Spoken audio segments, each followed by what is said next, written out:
Good afternoon, everybody. Welcome to this week's Liftoff webinar. My name is Christine Longroy. Thank you for joining us today. I appreciate you being here, and it is my pleasure to introduce Jeff Hendry, who serves as the Executive Director for the John Scott Dailey Florida Institute of Government at Florida State University, where they are doing amazing things, and they're one of 3 designated rural areas of opportunity regions. Since 2009, they've produced over 28,000 technical assistant hours, facilitated directly and indirectly over $1 billion in private capital investment, produced over 2,200 net new jobs, 165 million in state and federal economic development grants, and provided over 400 scholarships totaling $400,000. Today, Jeff's going to talk about how North Central Florida is expanding to a region that is laser focused on manufacturing. We're excited to have him present today and look forward to all the great questions that are going to come from this webinar and presentation. So please make sure that you use the question and answer section of this platform to ask Jeff those questions that you're going to.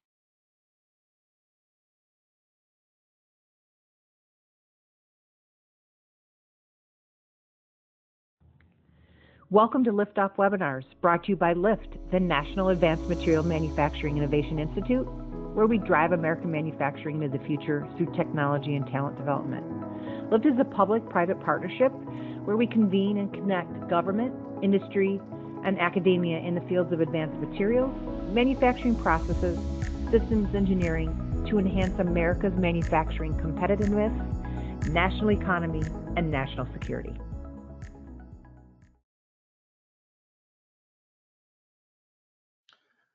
Well, my name's Jeff Hendry. I serve as the Executive Director for the North Florida Economic Development Partnership, and I just want to thank LIFT for this opportunity to share a little bit about the organization that I manage, as well as the region that we represent.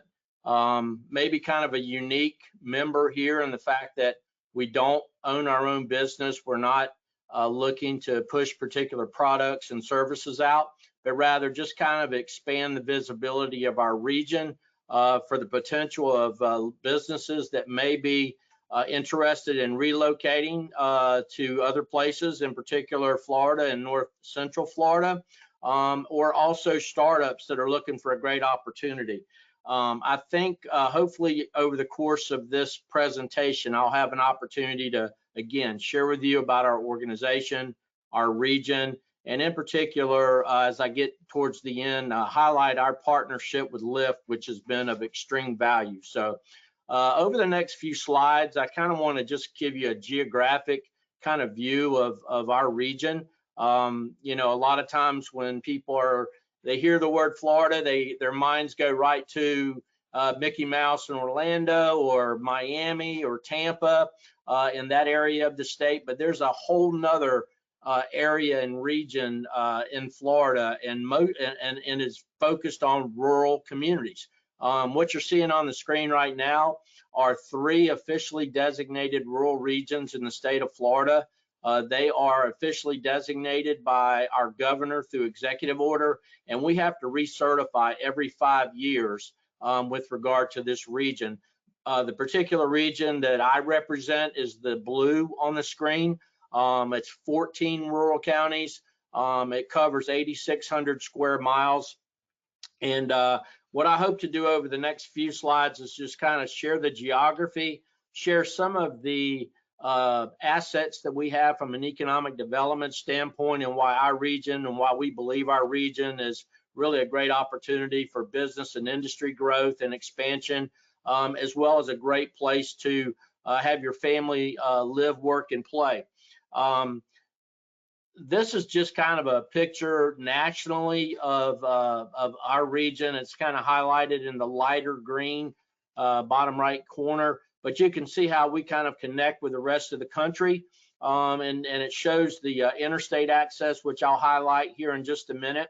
But what I hope you see from this particular graphic is that we really provide great access to a number of markets, both in Florida, which quite frankly is a 20 to 21 million person market, to direct access to the Southeast, which is the fastest growing region in the entire country. And then obviously connections and contact with the Midwest, the Northeast, and expanding out to the West.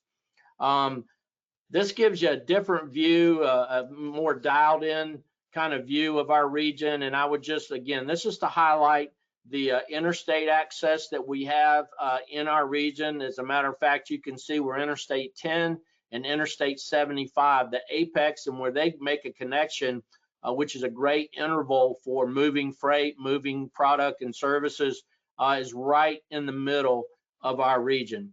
Obviously, I-95 runs along the eastern part, but it just provides great access from an interstate standpoint. We also have a number of what we call strategic intermodal systems, which are basically 4-lane highways that traverse our region. And so at the end of the day, our transportation facilities from a road and access and moving freight and moving product is really ideal when a business or industry may be looking to relocate. I wanted to show this particular kind of busy screen just to give you an idea of the aviation focus that we have in our region. We have 3 regional/international airports. Certainly our largest is the one in Jacksonville. Another is one in Tallahassee. And then you see in the kind of the middle of the screen, Gainesville. Those are commercial based airports that can land any size plane, a lot of commercial trips in and out of those airplanes in those airports. However, the other icons that you see on the screen are smaller, municipally owned or regional type airports that are really conducive to economic development. And what I mean by that is each one of those airports in large measure maintains 2,000, 3,000, 4,000 acres of industrial zone land that we're looking to attract aviation-based manufacturing type businesses and industry to give you good access to the market, but also generalized manufacturing of the parts and avionics and things of that nature that will go into our airplanes. A lot of requirements right now by FAA with regard to our airplanes and our aircraft in terms of the types of instrumentation that has to go into those aircraft. And so we just feel like we're a great opportunity, great area to be focused on in terms of aviation. Most of these airports are owned by the city or the county. And so in that regard gives us a lot of direct, quick decision making with regard to the businesses that want to come in. They're not privately owned in large measure. And so the decision making on those kinds of properties, the businesses that can locate there, all of our communities throughout the entire region are really hungry for economic growth and job creating type businesses. And as I get into talking a little bit later about our workforce and our talent, I think I hope you'll come back to this slide and just recognize the great opportunity that lays. And this also, this graphic also shows you the 2 Tier 1 railroad corridors, CSX and Norfolk Southern, that traverse our region, as well as a number of the short lines that connect to the Tier 1 rail facilities. And so each of those rail facilities do, in some of those cases, they do go directly to airports. But as I go to the next screen, I think it's more relevant to the seaports that we have. We provide great access. Jacksport has a deep water port that really can take in any size cruise ship, any size tanker to really export product internationally, as well as up the eastern seaboard around our country, but also to the west. And so all those tier, the Norfolk Southern CSX both go directly into the Jax port with dedicated terminals, and so the movement of freight throughout our region into those ports can provide an excellent exporting opportunity for product that's looking to not only be nationally trucked and railed across our southeast and across the country, but also if you're looking to get out into the international export world. This is just another view of the rail and the connectivity that it offers across the country. Again, you see that really we're positioned well to be able to transport freight, transport product, move product, and distribute product all across the southeast in the country. As I get into talking a little bit about individual properties within our region, you'll see the emphasis that we've placed on rail as it moves into a bigger, more active mechanism for moving freight and moving goods.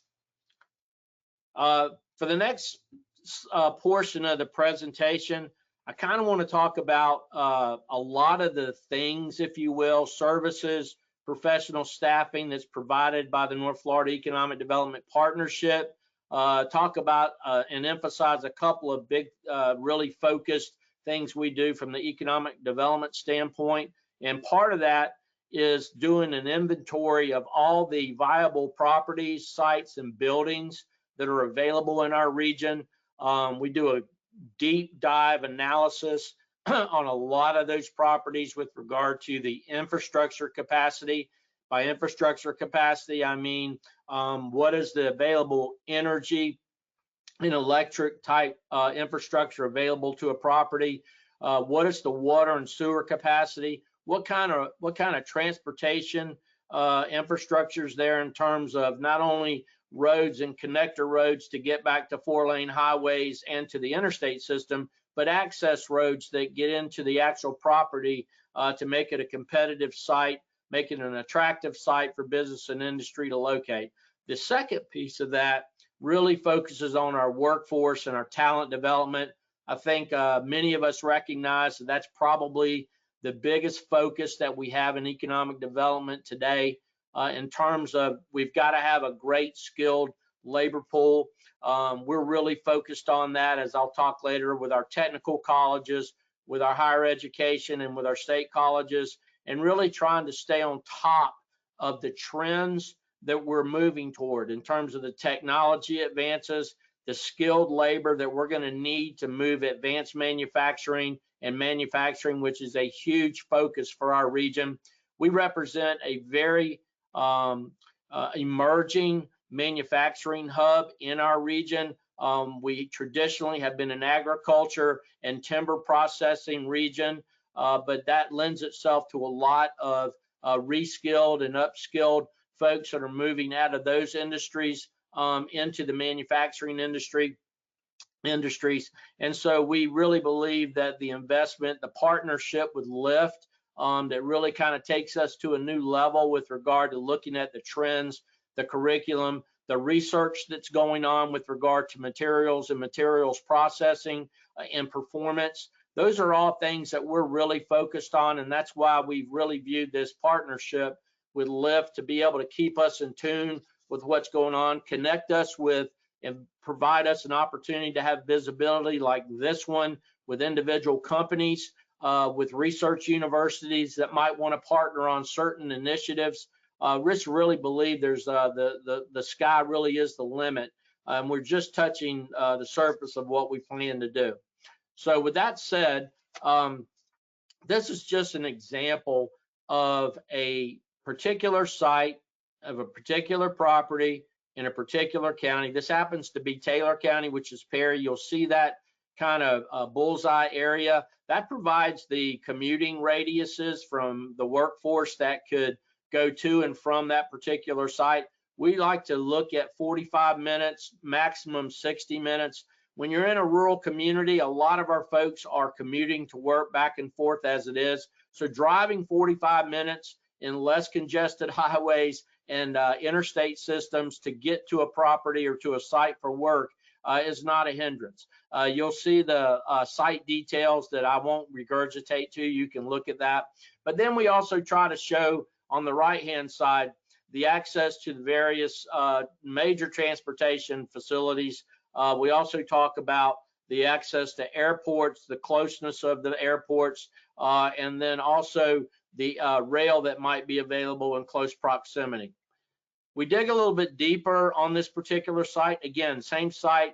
On the left, we want to show you the major employers that are in the area so that you can get an idea of the clustered type industries. Look at the county specific income and demographic and unemployment rate, the available labor force on the left-hand side. On the right-hand side, we're looking at really some of the natural characteristics of the site. You can see kind of a conceptual drawing, if you will, with regard to the buildable acreage that's available, an aerial of the facilities and land and other industries that are located in and around that property. And then on the right-hand side, you see the utility availability. And then we also talk about, we really have a ranking score about where does this property kind of line up as a priority for us in our region. This is a very popular site. That's why I wanted to put this one on for your review. But the other piece of what this does for us as an organization and for this property is that this gives us an opportunity to see the gaps in infrastructure that may be existing at this particular site. So for example, you'll see that the sewer on the right-hand side is a 3 out of 5. That probably has to do with the actual future capacity of that water and sewer for that serving that particular site. So what we do is utilize this as empirical information to pursue infrastructure grants at both the federal and the state level, and in partnership with our utility providers, so that we can try to make that site as competitive as we can possibly make it, have it as shovel ready, to use that coin term, for a business that's looking to maybe locate into the Southeast and make us have an ability to compete for that business that's looking to relocate, or a startup business as well. The other side of that is we are trying to do this for each and every one of our counties, all 14 counties. Again, I want to emphasize this is one property within one of our counties, and we have 14 counties in our region. And so we have various degrees of diligence that we've done on sites within a property. This one is really kind of almost maxed out in terms of us trying to make it a marketable property. One of the worst things you can do in economic development that I see a lot of people doing, not only in Florida, but around the country in particular, is marketing what they consider to be a shovel-ready site, which basically has a lot of promises associated with it without the ability to actually deliver a shovel-ready site. Our goal in our region, if we put something out to market like this, we want businesses and industries, site location consultants to know if they call our office and they've seen this site on our website or through marketing materials, that they know that it's ready to go, that all the permitting is going to be available to them, it's zoned appropriately, that the infrastructure's there, and if infrastructure has to be enhanced based on the type and nature of a particular company, in particular, let's just focus on energy, which is becoming a great great asset, at the same time great challenge, because a lot of the industries in the manufacturing realm are requiring more and more energy to run. So we want to be able to get those enhancements where the gaps are, and this is our way of just trying to provide that due diligence on behalf of the counties, in cooperation with the counties, and at the national level where people are looking, business and industry, to locate. These are just some other metrics and attributes. It's really just a little bit deeper dive. This is important here as part of the marketing materials, because it shows you by NAICS code the types of industries that would be conducive to that particular site. And that has to do with both the labor market that's available. We work really closely with our career source Florida organization, which really is the labor force, and invest greatly in work skill and skills trading, and working with our various technical colleges and colleges in making training and upskill available. But these industries are ones that would be really conducive to this particular site. And again, I want to emphasize, we have these for numerous sites across all of our counties, and our job is to continue to generate opportunities, properties, sites that can be considered for expansion. Kind of want to transition into talking about, the education side, the technical training side of what we offer in our region. One of the things that I hope when folks hear rural, they often think of wide open spaces with a lot of raw land with not a whole lot else to offer. Our region is bookended by Florida's top 2 Tier 1 research universities, Florida State University in Tallahassee, the University of Florida in Gainesville, with each one of our counties having access to those universities in a 45 to 30, at maximum 45-mile drive radius to get there. We also have the University of North Florida, which has Jacksonville, and then Florida A&M, historically black college. It does a lot of great agricultural and mechanical research out of their institution, is also located in Tallahassee. And so it provides great opportunity for universities abroad that might be looking to partner on research with regard to materials, performance, simulation, and things of that nature that are growing more and more important in the manufacturing realm. And we've learned so much just in our short time with Lift about all the research that's being done cutting edge,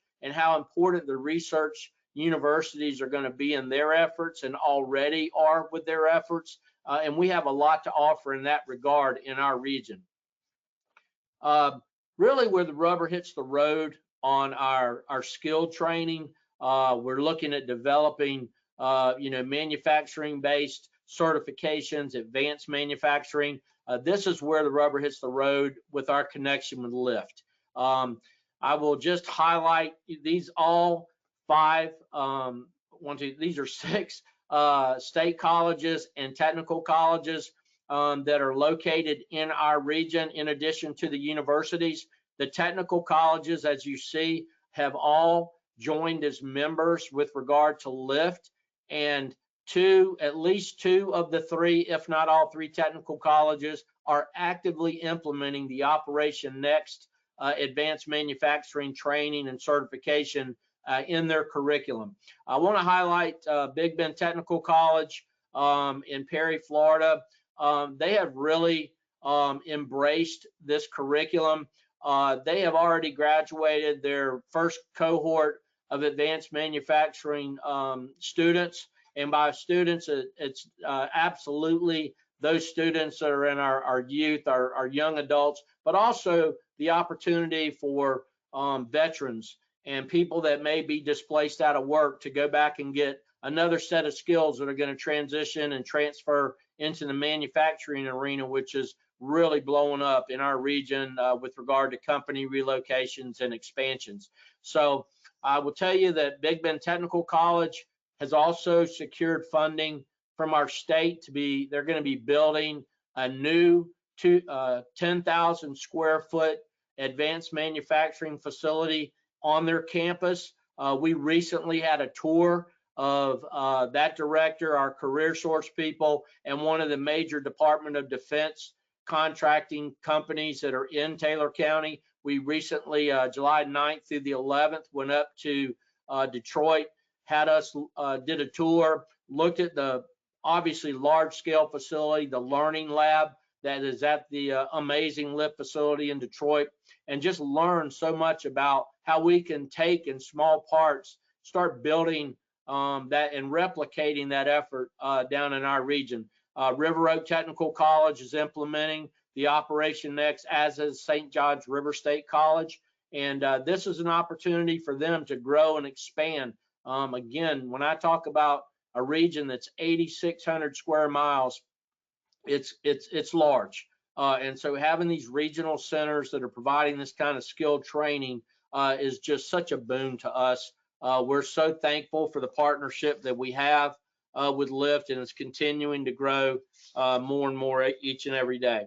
I think most of you all are familiar with this curriculum, but for those of you that may not be, the Operation Next is really providing certifications along the way in CNC machining, welding, robotics, and industrial technology maintenance. I know the vision, if you will, for a couple of our technical colleges is to one, create a holistic, what we're calling advanced manufacturing technician certification that covers all 4 of these other certifications, but just gives each and every person going through the curriculum an ability to participate in all 4 of those sectors and get this overall generic technician certification. But if they find that they have a skill set that fits welding or robotics, or they have a dire interest in a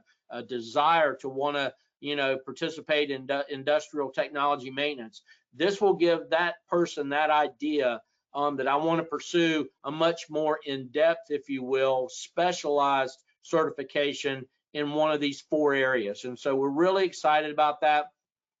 I can share with you that Big Bend Technical College covers a minimum of 5 school districts in our area, K through 12. And the idea in 2025 is to be able to expand and adapt the Ignite foundational high school curriculum, where they create a dual enrollment with regard to starting in 10th and 11th and 12th grades that really transition well into the Operation Next program. So there's a seamless and kind of symmetrical encouragement of these students to go into manufacturing and advanced manufacturing. And by the time they get in to Big Bend Technical College, you'll have that opportunity to have a lot of credits under their belt towards those national certifications that are going to put them in a competitive advantage when they start looking for jobs. And we believe, as an organization and a region, this really gives us an opportunity, along with the technical colleges and our state colleges, to be a hub for manufacturing industry and businesses that are looking to locate in our region or looking for the best place for them to locate into the region. I just want to briefly touch on a couple of announcements that we've had recently. NAMO is a defense contractor in Taylor County. This particular expansion is with them partnering with Raytheon, and they're going to be their goal is to be breaking ground in 2027.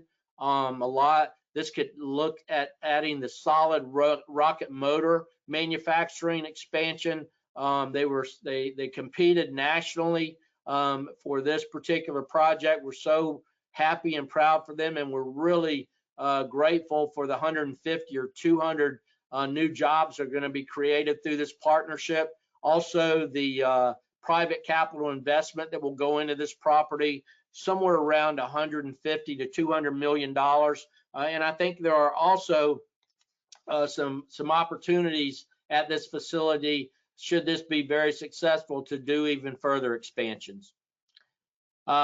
This is a rendering of another announcement we had recently, Wave Armor. I wanted to show this because this is a company that relocated a lot of their headquarters and a lot of their manufacturing from the state of Minnesota.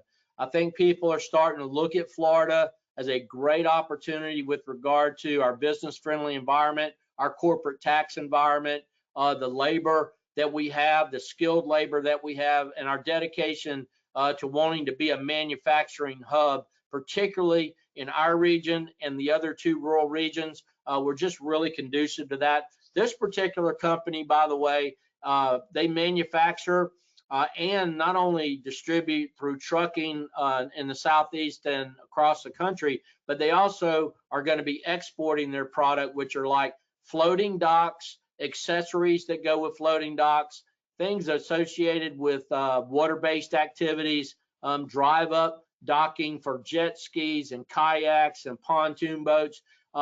Obviously, a real great opportunity in our region itself, given our concentration of rivers and lakes and springs and access to the coast, but also the ability to export that property if you go back to our ability with our transportation facilities to market that nationally and internationally. I just want to touch base really about our organization. I'm going to run through these really quickly. But our organization over the last, let's just say 14 to 15 years, we've dedicated over 28,000 hours of staff time, technical assistance to our various local governments, to business and industry seeking to come to this region or at least considering it. This has involved developing and pursuing federal and state infrastructure grants, walking our local governing bodies through the economic potential for a particular project, or in some cases, vetting those projects to make sure they're legitimate to that region and to that community. This is an important note. We invest in our people in the region through the North Florida Economic Development Partnership.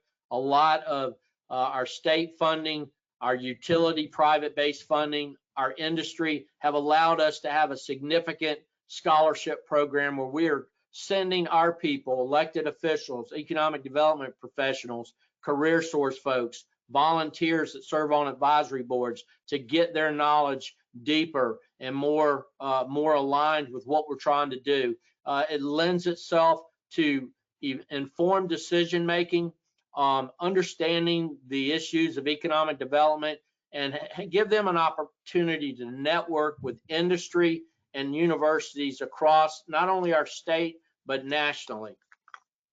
And by the way, these scholarships were enabled us to be able to take that trip up to Lift and pay for those expenses for those folks to be able to go up. This is just a highlight of the accomplishments that we've had since 2009. 165 million, I think it's closer to 200 million now in federal and state economic development grants that we've been able to bring to our region, and over $1 billion in private capital investment. These are people that businesses and industry that are private, that are investing their own money to build their own facilities or enhance existing facilities, and hire people for our region and provide and generate and create great paying wage jobs. That's our primary mission, is to improve that quality of life.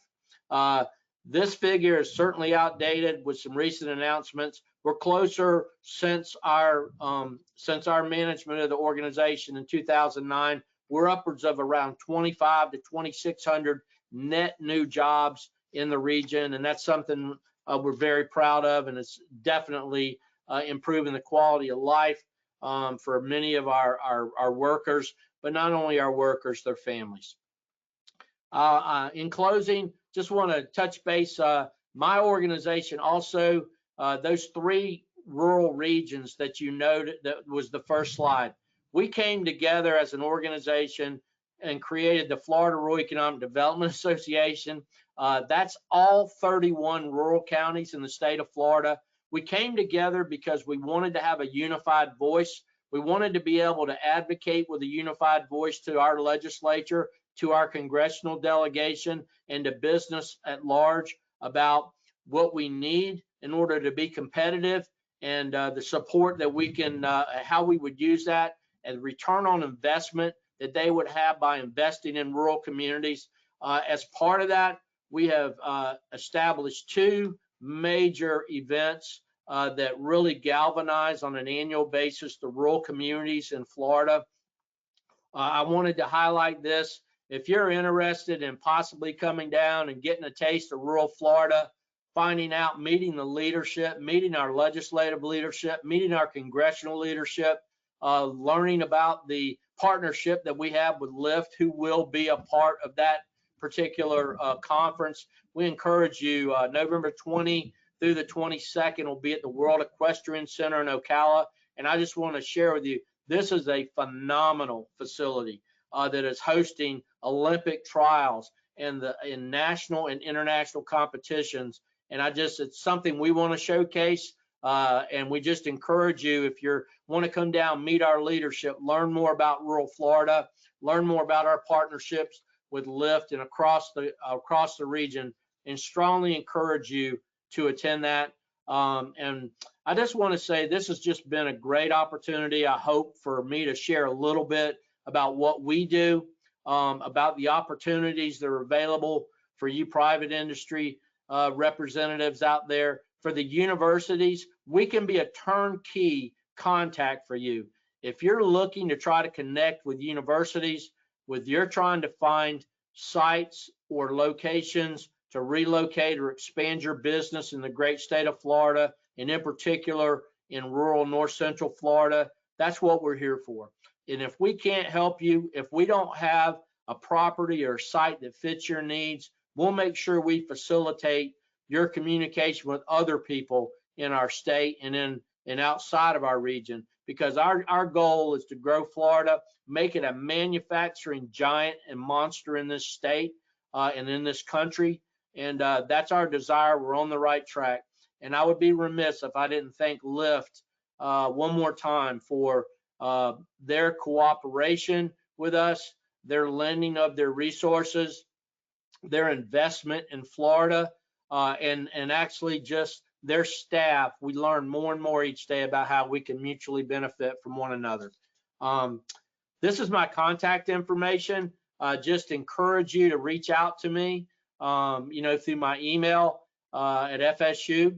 I also look forward to taking any questions that you may have as part of this presentation. And again, just want to thank Addie, the staff at LIFT. And again, I'm here to answer any questions. And if I don't have the answers, I'll make sure that I go back and find them and reply to you just as soon as I can. So thank you for the opportunity.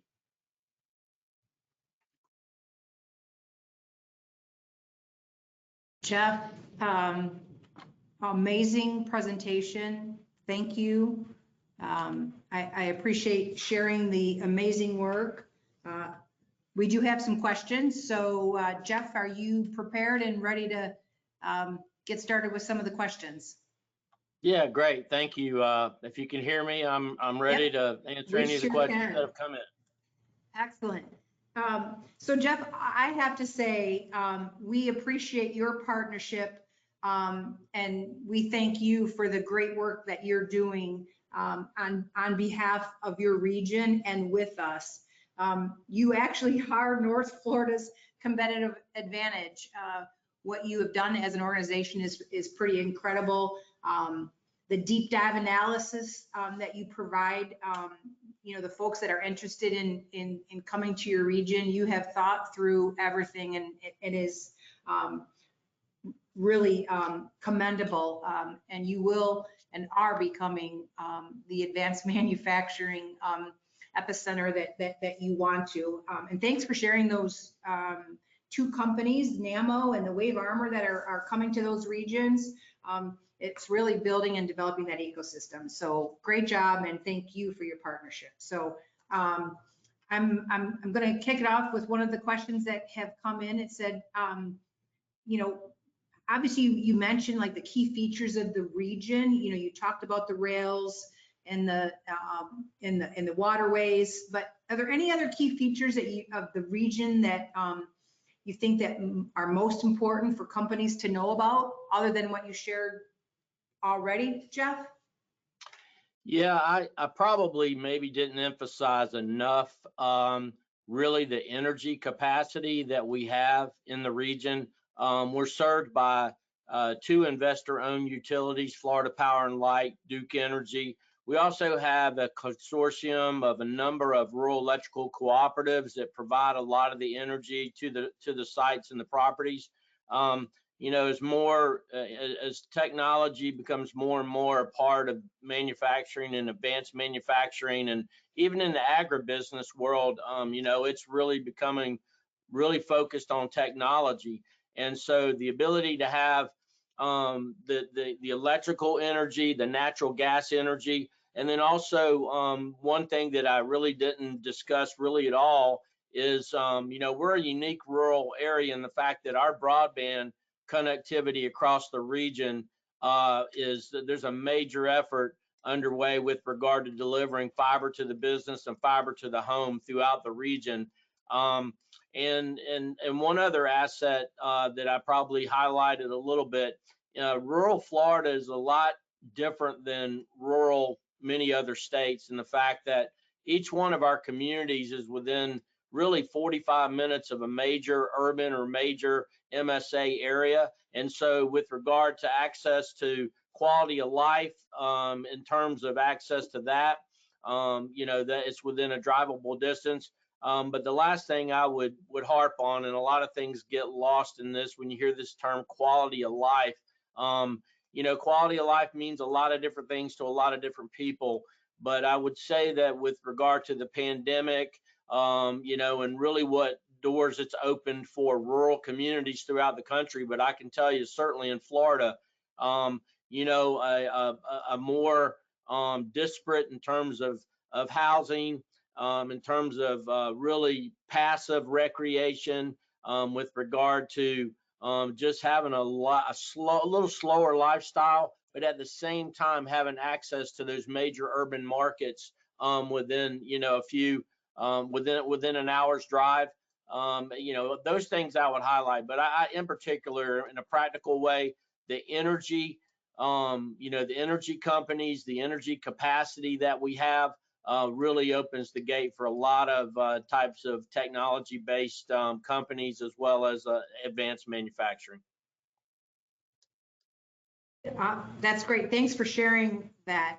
Somebody wanted to have you comment, and I think you probably answered it with the broadband comment, but they asked if you could comment briefly on the deployment of a multi-gigabit internet access in the North Florida region.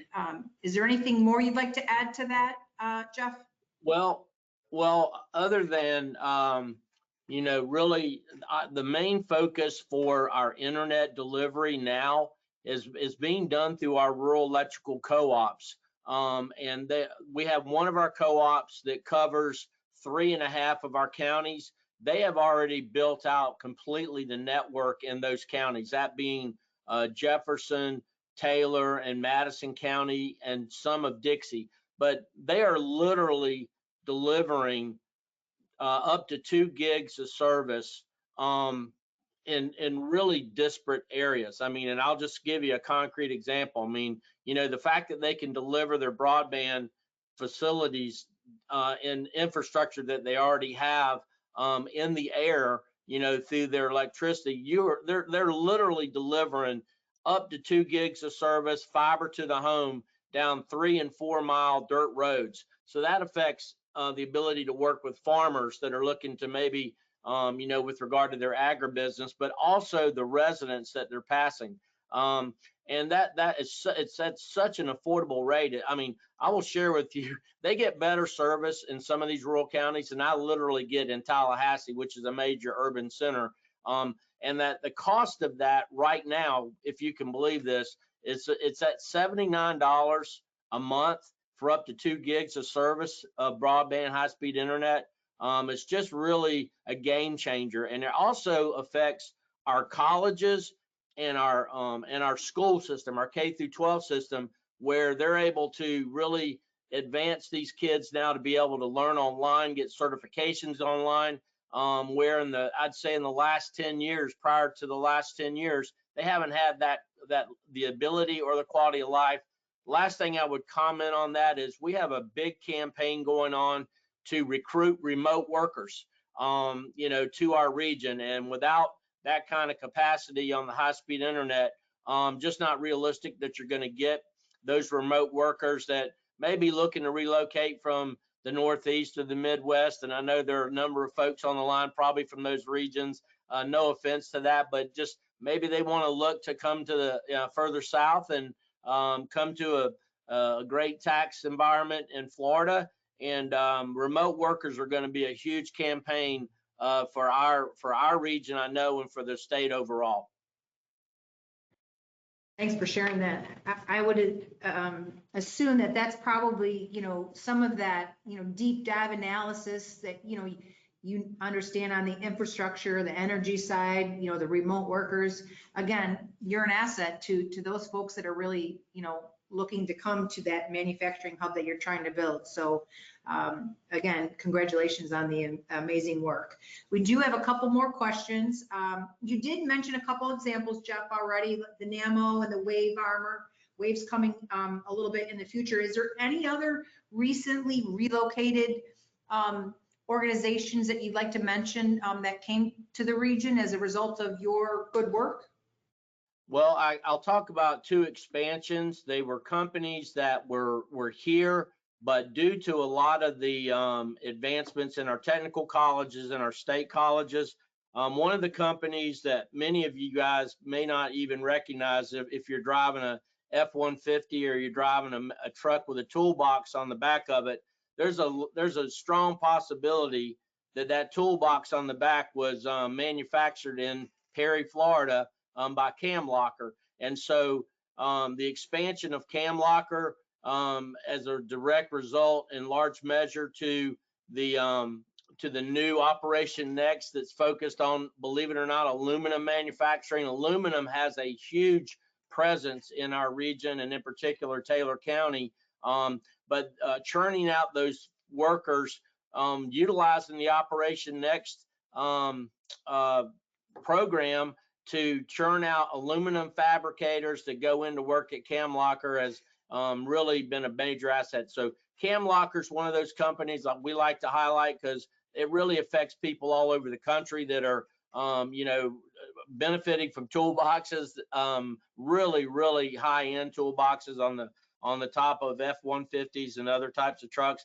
The other company, two companies, there's a company, HAECO, Hong Kong Aviation and Engineering Company. They're based out of Hong Kong, but their North American headquarters are in Greensboro, North Carolina. They have a major maintenance and repair overhaul operation at Florida Gateway College, or on Florida Gateway Airport that's in Lake City. They employ right now, I think 650 to 700 employees, and they're looking to expand as well. So that's that aviation side that we're really focused on. And again, a lot of niche markets that we feel like we can really be competitive in with regard to aviation and aerospace. And then the last company I would mention is really kind of our hallmark. It happened about 11 years ago, but they've recently expanded. It's an Austrian-based company called Binderholz. They're in Live Oak, Florida, in Suwannee County. I think they were currently at about 350 employees, but they're expanding that by a couple of hundred others and looking to move some of their headquarters operations to the Live Oak facility. It's a timber processing company, but it's so high tech, so automated, that's almost like sitting out in an FAA tower, the way that they run all the machinery. Timber processing and a lot of the manufacturing processes now are just integrating technology into everything we do. So I would say those are kind of 3 or 4 highlights. The most recent was the Wave Armor and the NAMO, and we're just really excited about those companies. Thank you. I appreciate sharing that. I want to remind the audience that this presentation will be sent to you following this webinar, so you'll get the great information and the data and the insights. We have a couple more minutes for a last question here. What specific types of assistance can you provide to the companies who may be interested? You've kind of articulated a couple throughout, but anything you want to highlight? Obviously, getting a hold of you, all that research and data and analytics that you have for the region is important, but anything you'd like to mention beyond that, Jeff? Well, I just really would, I would be remiss if I did not introduce really one of our right-hand people, my right-hand person. Her name's Diane Scholes, but it's kind of, we on our website, nflp.org, if you go to there, you'll see our cell phones on there. And we just pride ourselves on being really a turnkey operation for this region. And by that, I mean, if you've got any questions, we can really be that resource for accessing the workforce data, depending on the type of industry or business that you have. We also pride ourselves on helping you navigate both the local governments in the region, which can be very tricky at times, and as well as our state government agencies that can provide assistance, like Florida Department of Transportation, Florida Department of Commerce, even at times up to the executive level of the governor's office, depending on the company. We also have a great working relationship with our utility company. So we're really kind of that turnkey operation that can help a company or an analyst or a site consultant really navigate, Florida's system, Florida's, economic development system. And really, we really believe we can provide all, if we can't provide all the answers, we know where to go get the answers. And again, I would highlight, this kind of sounds crass, but we really believe this business of what we're trying to do in North Central Florida boils down to two major factors: dirt and talent. And we've invested a lot of our talent, a lot of our efforts in finding those most viable properties and sites, making sure that to the best of our ability, we can do the due diligence on them and get them to a shovel-ready standard, so that when a company calls us, we've got an inventory of sites across our region that we can share with them. And then the other side of that is building the best manufacturing labor force we hope to have in the Southeast, if not the country. That doesn't happen overnight, but we're in a really good trend right now and getting a lot of attention and a lot of leads. And so those two things I would focus on. But at the end of the day, Christine, it's just, hey, if you've got questions, if you'll call, those numbers that are on our website are our cell numbers, because we feel like we've got to be accessible to any and everybody that wants to look at North Central Florida as a possibility. I appreciate that, Jeff. And with that, we're coming up on the end of our session today together.